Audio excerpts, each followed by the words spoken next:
3 és molt interessant perquè al final posa en valor el potencial de les startups liderades per dones a Catalunya. En un moment de plena eclosió de la intel·ligència artificial, podem constatar que ja pràcticament el 50% de les startups incorporen tecnologies digitals avançades. Per tant, és un repte que no només entomem, però sí que hem d'acabar de consolidar perquè les empreses siguin competitives aquí i puguin néixer, créixer i consolidar-se a casa nostra.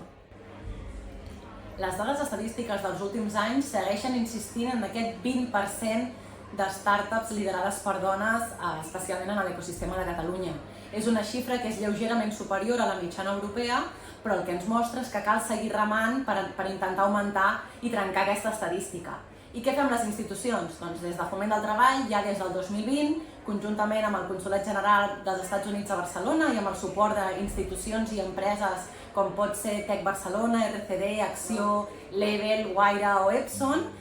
vam posar en marxa primer una acadèmia de startups liderades per dones, que durant 3 anys hem acompanyat a quasi 100 startups liderades per dones i les hem ajudat a fer créixer, ja sigui en formació com en connectar-les amb programes de primer nivell dels Estats Units, de la Universitat d'Arizona,